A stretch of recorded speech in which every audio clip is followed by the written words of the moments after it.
Good afternoon, everyone. Good afternoon, Mr. President. Hope everyone had a safe and enjoyable 4th of July weekend. As I said in my Independence Day address to the nation, we're closer than ever to declaring our independence from this deadly virus. Today, after receiving a briefing from my entire COVID-19 team, I'm proud to announce that we're getting even closer. Because of our wartime effort to administer 300 million shots and arms in just 150 days. More than 182 million Americans have received at least one shot, including nearly 90% of seniors and 70% of adults over the age of 27. By the end of this week, we'll have reached the mark of 160 million fully vaccinated Americans, and that's a goal I set in March that I'm thrilled we're going to hit just a few days after July the 4th. So we will have 160 million fully vaccinated Americans, up from roughly 3 million when we took office 5 months ago.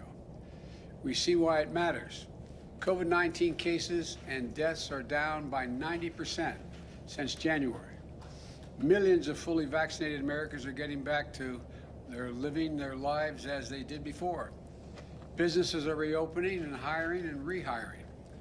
And projected economic growth is the highest it's been. Projected growth is the highest it's been in 4 decades. And the bottom line is the virus is on the run and America is coming back. We're coming back together. This is one of the greatest achievements in American history, and you, the American people, made it happen. But our fight against this virus is not over.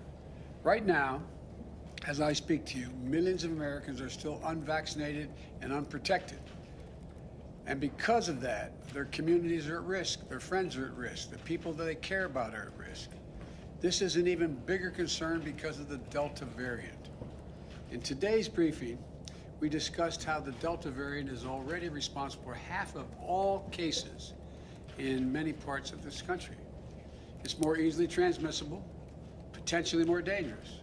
And it should be because of reconsideration. And look, let me put it another way. It seems to me it should cause everybody to think twice. And it should cause reconsideration, especially young people who may have thought that they didn't have to be vaccinated, didn't have to worry about it, and didn't have to do anything about it up to now. But the good news is that our vaccinations are highly effective. Fully vaccinated Americans have a high degree of protection, including against this Delta variant.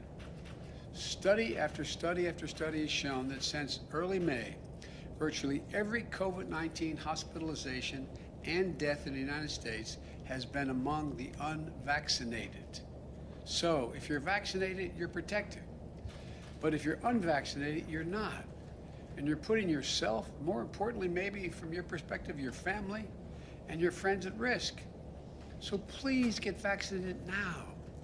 It works, it's free, and it's never been easier, and it's never been more important. Do it now, for yourself and the people you care about, for your neighborhood, for your country. It sounds corny, but it's a patriotic thing to do. In today's briefing, we discussed how our administration is going to devote the remainder of the summer to a special focus on 5 ways to make gains in getting those of you who are unvaccinated vaccinated. Because here's the deal. We are continuing to wind down the mass vaccination sites that did so much in the spring to rapidly vaccinate those eager to get their first shot and their second shot, for that matter, if they needed a second. Now we need to go to community by community, neighborhood by neighborhood, and oftentimes door to door, literally knocking on doors, to get help to the remaining people protected from the virus. Look, equity, equality, it remains at the heart of our responsibility of ensuring the communities that are the hardest hit by the virus have the information and the access to get vaccinated. So, as we shift from these centralized mass vaccination sites where we're doing thousands of people a day, we're going to put even more emphasis on getting vaccinated in your community, close to home, conveniently, and a location you're already familiar with.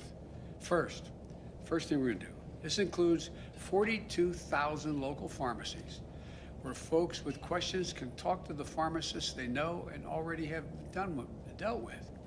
These locations overwhelmingly allow you to walk in without an appointment, get the vaccination when you're picking up your prescription or just going in to get toothpaste or something else you need from a drugstore.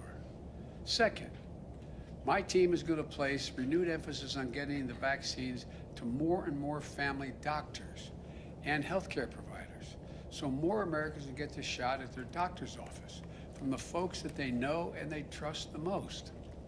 Third thing we're going to do, we're going to step up efforts to get vaccines to your family doctors and other doctors who serve younger people, so that adolescents ages 12 to 18 can get vaccinated, and as they go for back-to-school checkups or getting ready for the physicals they need for fall sports. Fourth, we're also intensifying our efforts to meet people where they are, outside of their neighborhoods, pharmacies, and doctor's office. This includes continuing to work with employers to make vaccination shots available at work, on a work site if possible, or give their employees paid time off to get vaccinated in a nearby facility. And fifth and finally, we're sending out more mobile clinic units out there to help people at special events, summer festivals, sporting events, as well as places of worship wherever we can find people gathered. In addition to these initiatives to continue to vaccinate the unvaccinated, we're stepping up our preparations to respond to the outbreaks we're going to see among the unvaccinated. For that, we're mobilizing what I'm calling COVID-19 surge response teams. These teams are made up of experts from FEMA, the Federal Emergency Management Agency, CDC, the Center for Disease Control and Prevention, and elsewhere across our government, other groups. And they're going to help states that have particular problems prevent, detect, and respond to the spread of the Delta variant among unvaccinated people in communities with low vaccination rates. And some states have very low vaccination rates. They're going to be able to we're going to deploy things like testing to expand detection of the virus, medicines to help treat the infected, and we're going to provide federal personnel to fill gaps in staffing and technical experts to help investigate outbreaks, because they're going to happen in states with very low vaccination rates. The bottom line is my administration is doing everything it can to lead a whole of government response at the federal, state, and local levels to defeat the pandemic. But we need everyone to do their part. Millions of Americans have already done that. We have to keep it up, though. We have to keep it up till we're finished. Let me close with this. We are emerging from one of the darkest years in our nation's history into a summer of hope and joy, hopefully. Think about where you were last year, where you are today, what you were able to do last year at this time and do today. It's a year of hard-fought progress. We can't get complacent now. The best thing you can do to protect yourself and your family and the people you care about the most is get vaccinated. The best things the community can do to protect themselves is to increase vaccination rates. You can do this. You can do this. Let's finish the job. Finish it together. God bless you all, and please, please get vaccinated. It makes a big difference. As I said, it's a patriotic thing to do. May God protect our troops. Thank you. Mr. President, on the latest ransomware attack, can you tell us if you believe that rises to the level of U.S. retaliation?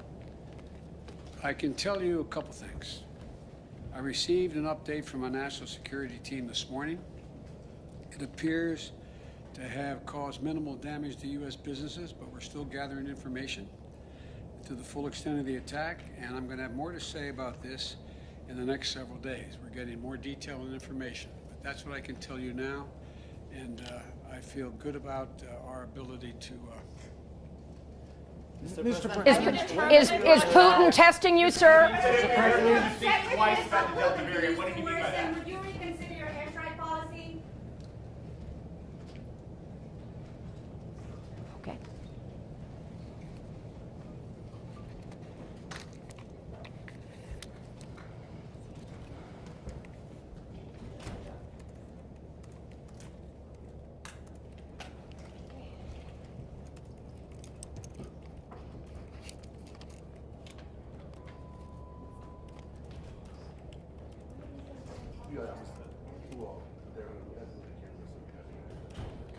days.